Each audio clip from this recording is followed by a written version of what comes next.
बच्चे इस पार्ट में हम लोग जो है ट्रांसपोर्टेशन इन ह्यूमन बींग्स के बारे में बात करेंगे, ठीक है। इसके पहले वाला जो वीडियो था बेटा उसमें हम लोगों ने ट्रांसपोर्टेशन इन प्लांट्स देखा था। तो इस बारी जो हम लोग ट्रांसपोर्टेशन इन ह्यूमन बींग के बारे में बात करेंगे, और इस ह्यूमन बींग में जो ट्रांसपोर्टेशन होता है उसमें सबसे मोस्ट इंपॉर्टेंट रोल होता है बेटे आपके हार्ट का। क्यों? क्योंकि जो ये आपका हार्ट होता है ये क्या करता है, तो सर्कुलेट करता है ब्लड को to whole part of the body, ठीक है। So it is also known as a pumping machine, ठीक है। और जो ये आपका हार्ट होता है बेटे वो क्या होता है, जनरली इसकी जो साइज होती है पहले हम बात कर लें तो 250 ग्राम जो होता है ये फीमेल में होता है, ठीक है। और वहीं मेल की बात करेंगे तो समथिंग 300 ग्राम जो है इसका वेट आपको मेल में देखने को मिलता है, ठीक है। और अगर हम साइज की बात करें कि ये कितना मतलब वॉल्यूम क्रिएट करता है, तो जो आपका फीस्ट होता है जिसको मुट्ठी बोलते हैं, ठीक है। तो जो आपके हार्ट की साइज होती है वो आपके फीस्ट के बराबर होती है। जो जितना बड़ा होगा, जितना बड़ा उसका फीस्ट होगा उतना बड़ा उसका हार्ट होगा, ठीक है। तो ये हो गई बात बेटे हार्ट की, कि हार्ट का जो है वेट कितना होता है और उसकी जो वॉल्यूम कह सकते हैं कितनी होती है, तो समथिंग इतना ही आपको फिस्ट के साइज के बराबर में आपको मिलेगा, ठीक है। हम जो बात कर रहे हैं वो ह्यूमन हार्ट की बात कर रहे हैं। तो ह्यूमन हार्ट जो होता है बेटे वो क्या होता है, जनरली 4 चैम्बर्ड होता है, ठीक है। कितने चैम्बर्ड होता है, तो 4 चैम्बर्ड हार्ट होता है, ठीक है। जिसमें से 2 चैम्बर्ड, जो 4 चैम्बर्ड है बेटे उसमें क्या होगा, जो 2 चैम्बर होगा, ध्यान से समझो, 2 चैम्बर जो होगा वो आरिकल होगा, ठीक है। जिसमें से आपका क्या हो जाएगा, तो एक हो जाएगा आपका राइट आरिकल, और जो दूसरा हो जाएगा वो आपका हो जाएगा लेफ्ट आरिकल, ठीक है। एक हो जाएगा राइट आरिकल और दूसरा हो जाएगा लेफ्ट आरिकल। इस तरीके से जो दूसरा चैम्बर होगा वो क्या हो जाएगा, वेंट्रिकल हो जाएगा। वो आपका वेंट्रिकल होता है, ठीक है। ये भी आपका 2 पार्ट में बटा रहता है, पहला राइट और दूसरा लेफ्ट, ठीक है। इसके बाद इसमें और क्या क्या चीजें आपको ट्रांसपोर्टेशन में देखने को मिलेंगी, तो आपको देखने को मिलेगा ब्लड, ठीक है, और इट्स टाइप्स, ठीक है। इसके बाद आपको नेक्स्ट और क्या देखने को मिलेगा, तो बेटे मिलेगा ब्लड वेसल्स, ठीक है। ब्लड वेसल्स में भी आपको टाइप्स मिलेंगे। इसके बाद आ जाओ लिम्फ, ठीक है, और लिम्फ वेसल्स और लिम्फ नोड, ठीक है। ये भी आपको देखने को मिलेगा। इस बच्चे तो सबसे पहले हम लोग जो है ह्यूमन हार्ट को देख लेते हैं, ठीक है। यहाँ पे जो आपको पूरा डायग्राम दिख रहा है ये एलएस ऑफ हार्ट है, लॉन्गिट्यूडनल सेक्शन ऑफ हार्ट। तो आपसे एग्जाम में डायरेक्टली ये क्वेश्चन भी आता है कि draw the diagram of LS of heart and explain it's part, ठीक है। तो सबसे पहले हम लोग जो है सारे पार्ट्स के लेवलिंग को समझ लेते हैं, ठीक है, क्या क्या लेवलिंग है। First one superior vena cava है, second one right pulmonary artery है, next one right pulmonary vein है, next one right atrium, next one pulmonary valve जो कि यहाँ पे आपको दिख रहा है। Now after that tricuspid valve, right ventricles and finally inferior vena cava. ये वन साइडेड है। ऑन द अनदर साइड एवोल्टा, ये सी लाइक जो स्ट्रक्चर दिख रहा है बेटे ये एवोल्टा है, क्या है, एवोल्टा है। इसके बाद आपका लेफ्ट पल्मोनरी आर्टरी है, लेफ्ट पल्मोनरी वेन है, लेफ्ट एट्रियम है। ये आपका मिट्रल वॉल्व है जिसको हम लोग बाइकस्पिड वॉल्व के नाम से भी जानते हैं। एवोल्टिक वॉल्व आपको यहाँ पे दिख रहा है बेटे, ठीक है, लेफ्ट वेंट्रिकल है। और फाइनली इंटर वेंट्रिकुलर सेप्टा, इस सेप्टा मतलब जो डिवीजन है जो कि इसको 2 इक्वल हाफ में डिवाइड करता है हार्ट को, मीन्स कि उसके चैम्बर को सेपरेट करता है, तो इसलिए हम उसको सेप्टम या सेप्टा का नाम देते हैं, ठीक है। तो ये है बेटे आपका एलएस ऑफ ह्यूमन हार्ट। अब इसमें सर्कुलेशन कैसे होता है, मीन्स ब्लड का फ्लो कैसे होता है, ये बहुत इंपॉर्टेंट है आपको जानना और समझना, ठीक है। तो सबसे पहले जो है आपके बॉडी में क्या होता है ना, जो इम्प्योर ब्लड, ठीक है, हम क्या बोल सकते हैं, इम्प्योर ब्लड, इम्प्योर ब्लड को हम लोग जो है डीऑक्सीजनेटेड ब्लड भी कहते हैं, ठीक है, क्या बोल सकते हैं, तो डीऑक्सीजनेटेड ब्लड बोल सकते हैं बेटे, ठीक है।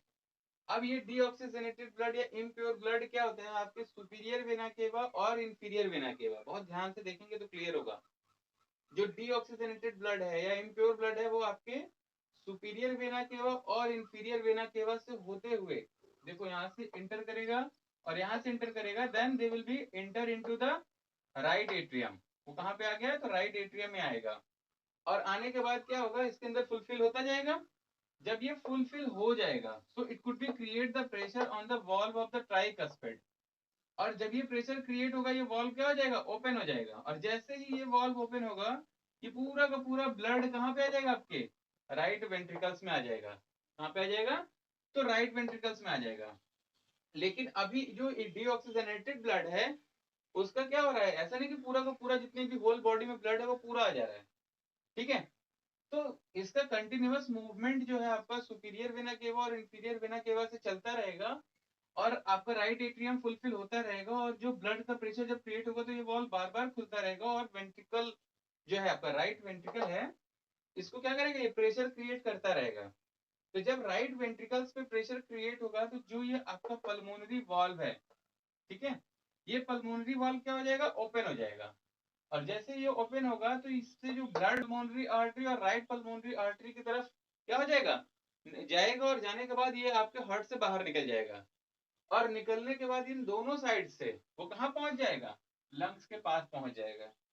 लंग्स के पास क्यों पहुंचेगा, क्योंकि आपको मैंने बताया था कि लंग्स क्या करता है, एक्सचेंजेशन ऑफ गैसेस करता है। क्योंकि जो ऑक्सीजन का कंसंट्रेशन है वो आपके लंग्स में 21% का होता है, और जो कार्बन डाइऑक्साइड का परसेंटेज होता है वो 0.03% का होता है। तो जैसे ही ये डीऑक्सीजनेटेड ब्लड है, तो यहाँ पे इसके अंदर मींस ब्लड के अंदर जो ऑक्सीजन का परसेंटेज है वो क्या है, लेस है। और लंग्स के अंदर ऑक्सीजन का परसेंटेज क्या है, वो मोर है। तो इसका मतलब ये हो गया कि जो लंग्स है वो क्या करेगा, ऑक्सीजन इस ब्लड को दे देगा by the process of diffusion from higher concentration to the lower concentration. और उसी तरीके से कार्बन डाइऑक्साइड जो आपके ब्लड में पहले से मौजूद था वो कहाँ चला जाएगा, लंग्स के अंदर चला जाएगा, ठीक है। तो यहाँ पे जब एक्सचेंजेशन ऑफ गैसेस हो जाता है, अभी हमारा जो ब्लड हो गया वो डीऑक्सीजनेटेड से क्या हो गया, ऑक्सीजनेटेड हो गया। तो जब ये ब्लड हमारा ऑक्सीजनेटेड हो जाता है, then from left pulmonary vein से होते हुए और राइट पल्मोनरी वेन से होते हुए ये ब्लड कहाँ करेगा, इंटर कर जाएगा। कहाँ पे, तो लेफ्ट एट्रियम में इंटर करेगा बेटे। और जब ये लेफ्ट एट्रियम में इंटर करेगा, सेम सिचुएशन, बार बार ये क्या करेगा, इसमें इंटर करता रहेगा blood. So it could be create on the pressure of the mitral valve, that is also known as bicuspid valve. अब ये मिट्रल वॉल्व क्या हो जाएगा, ओपन हो जाएगा। और ओपन होने के बाद पूरा का पूरा ब्लड कहाँ चलाएगा, आपके लेफ्ट वेंट्रिकल में चलाएगा। तो जब ये लेफ्ट वेंट्रिकल में वॉल्व चलाएगा बच्चे, तो अब क्या होगा, ये फिर से प्रेशर क्रिएट करेगा। तो जब ये प्रेशर क्रिएट करेगा, तो जो ये आपका एवोल्टिक वॉल्व है, बहुत ध्यान से देखो, जो आपका एवोल्टिक वॉल्व है वो क्या हो जाएगा, ओपन हो जाएगा।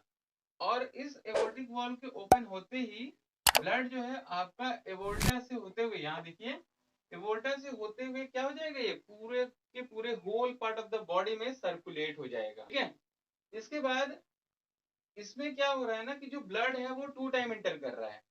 इम्प्योर ब्लड एक बार इंटर किया सुपीरियर और इंफीरियर वेना केवा से, कहाँ पे, फ्रॉम द राइट साइड।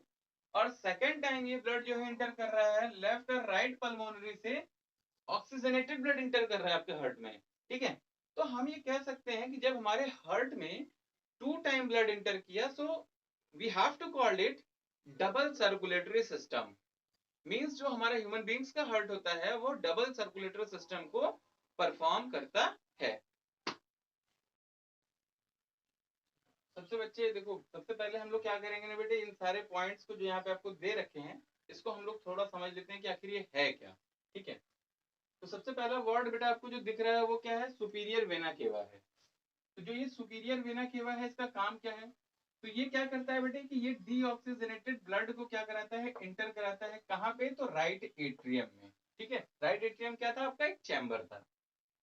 फिर राइट पल्मोनरी आर्टरी क्या है, तो राइट पल्मोनरी आर्टरी अगर आप यहाँ से ध्यान से देखो तो जो आपका डीऑक्सीजनेटेड ब्लड था वो उसको क्या कर रहा है कि राइट वेंट्रिकल से थ्रू राइट पल्मोनरी आर्टरी इस हार्ट से बाहर निकाल के बॉडी में पहुंचाने का काम कर रहा है।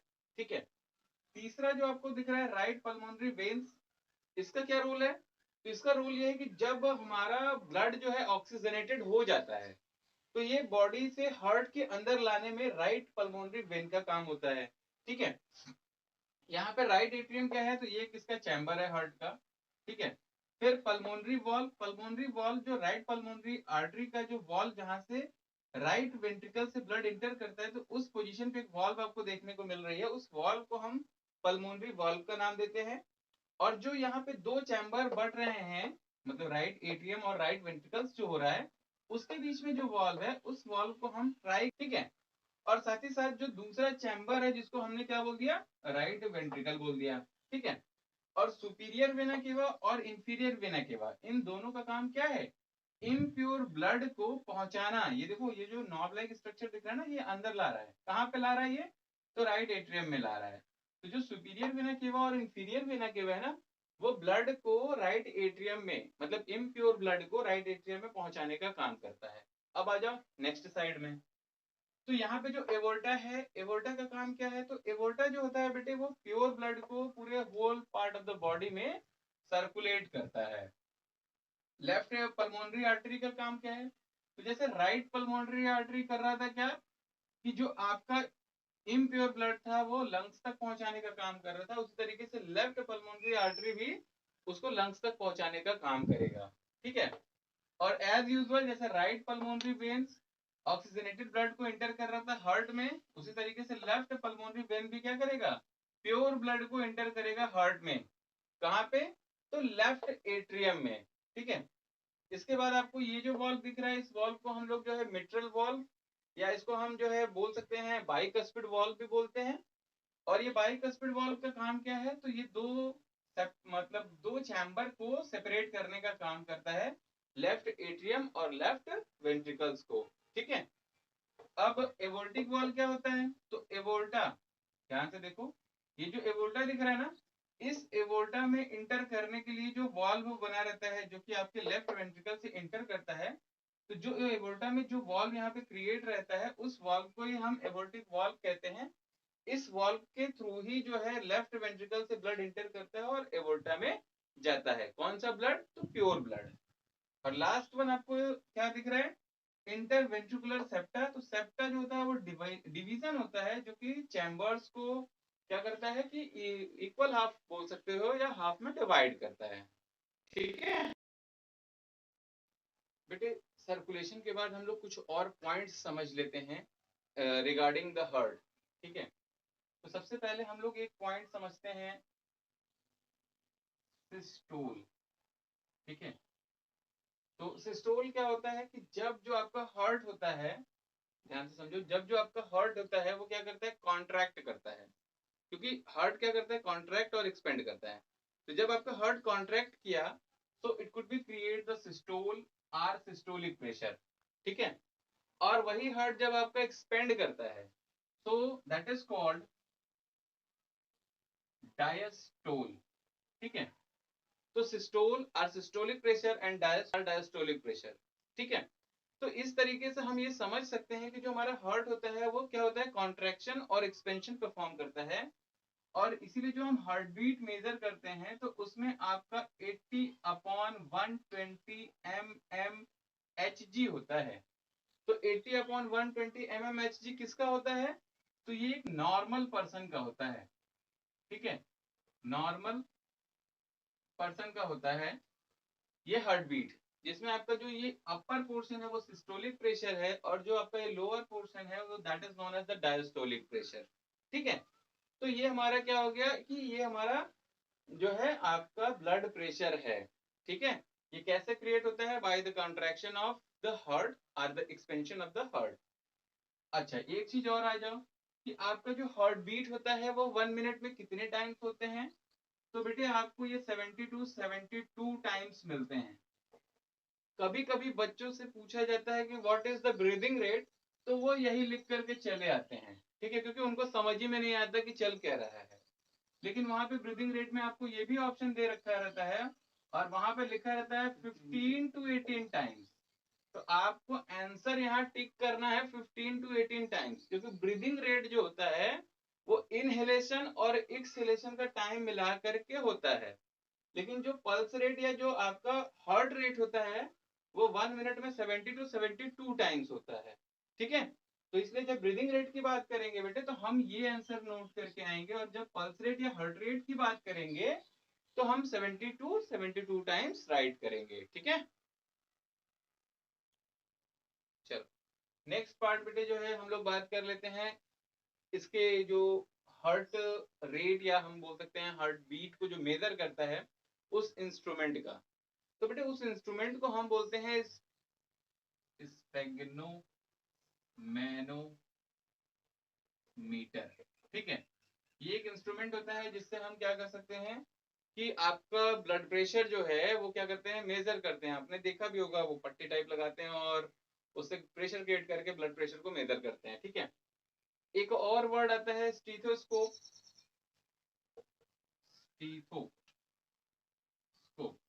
स्टीथोस्कोप को हम लोग जनरली हिंदी में बोलते हैं बच्चे आला।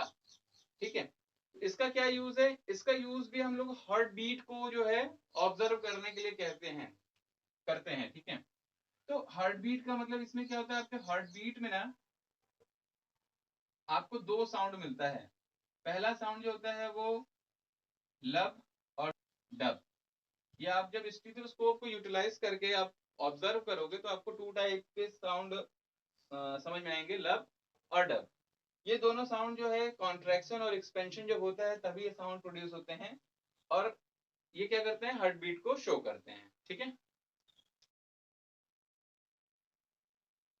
चलो नेक्स्ट पार्ट बेटे हम लोग बात कर लेते हैं हाइपरटेंशन की। हाइपरटेंशन का मतलब होता है हाई बीपी, हम समझ सकते हैं इसको ऐसे। So in the case of high BP what we have to see that our heartbeat will be increases, and if our heartbeat will increases, so the fluation of blood in our body, means we have to simply say that circulation of blood is also increases in our body, so our mind will be get to distract and we will not show the physically fit. ठीक है, तो इससे क्या होगा, हमको घबराहट होगी। उस सिचुएशन में क्या होता है, जो अभी हमने आपको आपका पल्स रेट बताया कि भाई 80 to 120 होना चाहिए, ये क्या कर जाएगा, इंक्रीज कर जाएगा। तो 90 हो सकता है और ये 130 हो सकता है। कभी कभी के केस में 95 भी आपको देखने को मिल जाएगा और 140 तक भी मिल जाएगा। ठीक है, तो यहाँ तक तो ठीक है, इज इट ओके कि नहीं, हाइपरटेंशन है। लेकिन इसके बाद अगर और इंक्रीज हो रहा है तो दैट इज द डेंजर। ठीक है, वहां पे फिर हार्ट फेलियर होने के चांसेस होते हैं। हाइपरटेंशन की जगह हाइपोटेंशन की बात करें, ठीक है, हाइपोटेंशन भी होता है जिसमें आपका ब्लड का जो फ्लोएशन होता है वो कम हो जाता है। ठीक है, उसमें ये क्या हो जाएगा, तो 70 अपॉन आपको 100 भी आ सकता है। ठीक है, या 70 अपॉन आपको 90 भी आ सकता है, मतलब इससे नीचे नहीं। क्योंकि इस पे जो है कह सकते हैं हम, सर्कुलेशन ऑफ ब्लड को होने के लिए हमारा थिंकिंग स्कल, मीन्स कि हमारी जो सोच है वो पावरफुल होनी चाहिए। किसी भी चीज को एक्साइटमेंट में बहुत नहीं लेना चाहिए। किसी भी अनवेल्थ चीजें हैं उसको भी हमको बहुत ज्यादा जो है डाउन वे में नहीं लेना चाहिए। तो एक प्रॉपर वे में अगर हम सारी चीजों को करें तो ना ही हमें हाइपर टेंशन होगा और ना ही हमें हाइपोटेंशन होगा। ठीक है, जो अमाउंट ऑफ सॉल्ट है ये भी हाइपर टेंशन और हाइपोटेंशन के लिए बहुत इंपॉर्टेंट है। तो सॉल्ट के अमाउंट को हमको क्या करना है, बैलेंस करके खाना है। ठीक है, क्योंकि अगर आप कम नमक खाते हो तो आपको हाइपोटेंशन हो जाएगा और वहां पे आपको सॉल्ट की जरूरत पड़ेगी। और अगर आप ज्यादा नमक खाते हो तो आपको हाइपरटेंशन हो जाएगी और वहां पे आपको सॉल्ट का अमाउंट कम करना पड़ेगा। ठीक है,